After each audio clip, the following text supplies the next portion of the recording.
നാം ഓരോരുത്തരുടെയും ജീവിതത്തിൽ പ്രതീക്ഷയുടെ വെളിച്ചം നിറച്ചിരിക്കുന്നു.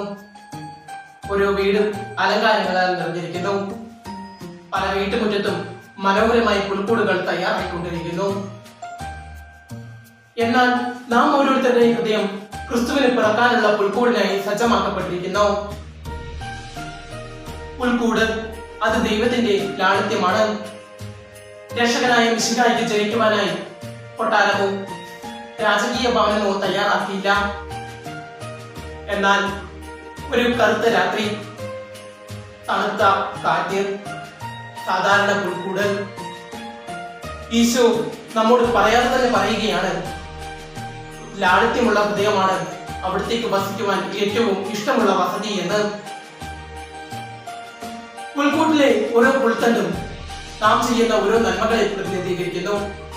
ഒരു സഹായത്തിന്റെ കൈ, നല്ലൊരു വാക്ക്, പാവപ്പെട്ടവരുമായുള്ള ചെറിയ പങ്കുവെപ്പ്, ഇവയെല്ലാം നമ്മുടെ ഹൃദയത്തിൽ ഒരു പുൽച്ചെണ്ട് വർദ്ധിപ്പിച്ചുകൊണ്ടിരിക്കും.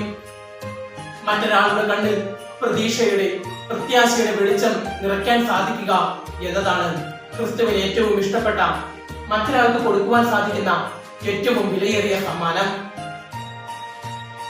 പ്രാർത്ഥന അത് പുൽക്കൂട്ടിലെ വെളിച്ചമാണ്. ഒരു പുൽക്കൂട് കാണുമ്പോൾ അതിന്റെ അരികിലായി ഒരു നക്ഷത്രമോ ദീപമോ ഞാൻ കാണുന്നു. അത് ഒരു അടയാളമാണ്. പ്രാർത്ഥനയുള്ള ഹൃദയം ദൈവം വസിക്കുവാൻ ഇഷ്ടപ്പെടുന്ന ഒരു വസതിയാണ്.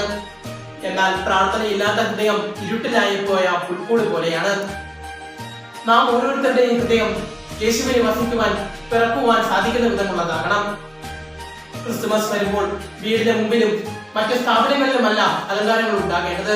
നമ്മുടെ ഹൃദയത്തിലാണ് നാം മാറ്റം വരുത്തേണ്ടത്.